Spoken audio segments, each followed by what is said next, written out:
Hello বন্ধুরা, কেমন আছো? আশা করছি ভালো আছো। আজকের ভিডিওতে তোমাদেরকে বলবো জিএনএম নার্সিং। জিএনএম নার্সিং কি, অথবা জিএনএম নার্সিং করার জন্য আমাদের কি কি এলিজিবিলিটি ক্রাইটেরিয়া দরকার। জিএনএম নার্সিং নিয়ে অতিরিক্ত ডিটেলস নিয়ে তোমাদের সামনে আমি এসেছি। তো জিএনএম নার্সিং এর পুরো বিষয়টি তোমাদের কাছে আমি তুলে ধরবো। তো জিএনএম নার্সিং অর্থাৎ এই যে জিএনএম নার্সিং এর ফুল ফর্ম কি, জিএনএম নার্সিং যে কথাটা একটা ফুল ফর্ম আছে। তো জিএনএম নার্সিং এর ফুল ফর্ম হচ্ছে general nurse midwife. General nurse midwife, GNM nursing এর ফুল ফর্ম হচ্ছে জেনারেল নার্স মিডওয়াইফ। এই কোর্স উভয় করতে পারে, মানে উভয় অর্থাৎ বয়েজ এবং গার্লস, ছেলে মেয়ে উভয়ে এই কোর্সটি করতে পারে। এই কোর্সের ডিউরেশন হচ্ছে 3 বছর। এই কোর্সের ডিউরেশন 3 বছর। আর এই 3 বছরের মধ্যে 6 মান্থের এন্ট্রান্সশিপ থাকে। 6 মান্থের 6 মাসের একটা এন্ট্রান্সশিপ থাকে, সেটা কলেজ থেকে প্রোভাইড করে। কোনো হসপিটালে পাঠিয়ে দেওয়া হলো বা কোনো কলেজের মেডিকেল আছে, সেই মেডিকেলে পাঠিয়ে দিয়ে তাদেরকে অতিরিক্তভাবে যে পেশেন্টরা ভর্তি থাকে তাদের সামনে নিজেদেরকে পৌঁছিয়ে তাদেরকে কাজ শিখিয়ে দেওয়া, যে সকালের যে কাজগুলো থাকে, বিকেলের প্রত্যেক যে প্র্যাকটিক্যাল কাজ, সেই প্র্যাকটিক্যাল কাজ তোমাদের কাছে কিভাবে শিখিয়ে দেওয়ার পরিচালনাটাই এই এন্টার্নশিপটা। 2 নম্বর কি, 2 নম্বর হচ্ছে এই কোর্সে করার জন্য এলিজিবিলিটি ক্রাইটেরিয়া কি কি দরকার। এই কোর্স করার জন্য তো এলিজিবিলিটি কি প্রয়োজন, এই কোর্স করার জন্য আমাদেরকে কি কি চাই। এই কোর্স করার জন্য 12 পাস হতে হবে। আর তারপরে কি, তারপর হচ্ছে ইংলিশে 40% মার্কস, একদম একাধিকভাবে যে ইংলিশে 45% মার্কস কি পেতে হবে। কোনো কোনো কলেজ বলছে যে 45% মার্কস একদম চাই, আর কোনো কলেজ বলছে দরকার নেই কিছুই, যে একদম 12 পাস হলে হবে।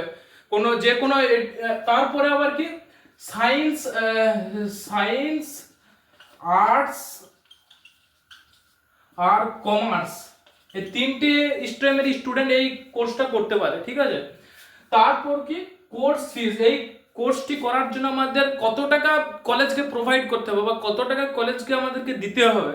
যদি আমরা পাবলিক প্রাইভেট কলেজ থেকে করে থাকি, তাহলে আমাদেরকে মোটামুটি কম করে না হলেও 3 থেকে 5 লাখ টাকা আমাদেরকে দিতে হবে। আর যদি কেউ সরকারি কলেজ থেকে করতে চাই, তাহলে আমাদের এন্ট্রান্স এক্সাম আছে একটা। এই এন্ট্রান্স এক্সামটা যদি আমরা প্রিপারেশন ভালোভাবে নিই, তো এন্ট্রান্স এক্সামের দ্বারা আমরা ভালো কলেজ পেয়ে যাব। তো আশা করছি যারা ভালো স্টুডেন্ট হবে তারা এন্ট্রান্স এক্সামের জন্য খুব তাড়াতাড়ি চেষ্টা করবে যে প্রিপারেশন নিয়ে কিভাবে পরীক্ষায় আমি বসে ভালো ফল লাভ করব। তারপর 5 নম্বর কি, 5 নম্বর হচ্ছে জব। অনেকে আমাকে জিজ্ঞাসা করেছে যে জব কি কলেজ থেকে ক্যাম্পাসিং দেওয়া হবে। যদি প্রাইভেট কলেজ হয় তো আমি বলবো যে ক্যাম্পাসিং অবশ্যই দেবে, কিছু না কিছু ক্যাম্পাসিং দেবে। আর যদি সরকারি কলেজ হয় তাহলে ক্যাম্পাসিং দিতেও পারে, বা নিজেকে ভ্যাকেন্সি দ্বারা চাকরি খুঁজে নিতে পারবে। অনেকেই এরকম প্রাইভেট হসপিটাল দাঁড়িয়ে আছে একজন নার্সকে নেওয়ার জন্য। তো সব থেকে বেশি আমাদেরকে জানা দরকার, এই কোর্সটি করতে কিন্তু জিএনএম নার্সিং কোর্স করা গার্লস এবং বয়েজ উভয় করতে পারবে। ছেলেদের জন্য একটা খুবই ভালো অফার রয়েছে। কেন, যে অনেকে স্টুডেন্ট বলছে যে আমি ইঞ্জিনিয়ারিং করবো না, বেশি খাটতে চাই না, তো তার জন্য সব থেকে ভালো অফার রয়েছে জিএনএম নার্সিং। এই নার্সিং করে তুমি ভালো টাকা লাভ করতে পারো। তো 30,000 থেকে 35,000, 40,000, আস্তে আস্তে যেমন এক্সপিরিয়েন্স হবে সেই হিসেবে তোমার টাকা দেওয়া হবে। তারপর কি, 6 নম্বর স্যালারি। এই কাজ করে আমি কত টাকা স্যালারি পাবো, এই কাজ করে কত টাকা স্যালারি পাবো। প্রথম প্রথম সবারই প্রথম আমাকে যখন স্যালারি দেওয়া হবে, আমি কাজে যখন জয়েন করবো, তখন ফার্স্ট স্যালারি দেওয়া হবে 10,000। 10,000 থেকে 15,000, 15,000, 10,000 থেকে 15,000 আমাদেরকে স্যালারি দেওয়া হবে। তারপর কি, তারপর 1 ইয়ার এক্সপিরিয়েন্স হয়ে যাওয়ার পর 15,000 থেকে 20,000 টাকা স্যালারি দেওয়া হবে। তারপর কি, 2 বছর এক্সপিরিয়েন্স হয়ে যাওয়ার পর 25,000 থেকে ম্যাক্সিমাম 50,000 অব্দি তো যেতেই হবে। একদম খুব যদি এক্সপিরিয়েন্স হয়ে যায় বা সরকারি চাকরি পেয়ে যায়, তাহলে তার মোটামুটি স্যালারি হবে 25 থেকে 50,000 অব্দি। তো জিএনএম নার্সিং করে ফায়দা অনেক কিছু আছে।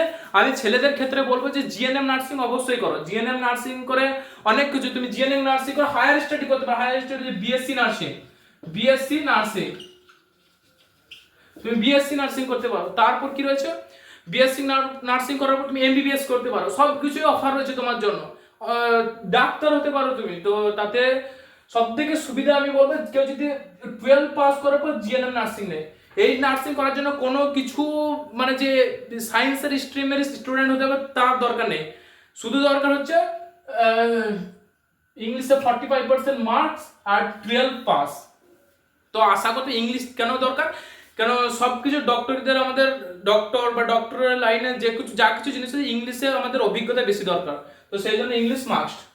আজকের ভিডিওয় তোমাদেরকে জিএনএম নার্সিং সম্বন্ধে জানা, পরের ভিডিওতে আমি তোমাদেরকে বিএসসি নার্সিং কি, বিএসএম নার্সিং করতে গেলে কি কি দরকার সব কিছু তোমাদের কাছে ডিটেলস আমি পৌঁছে দেবো।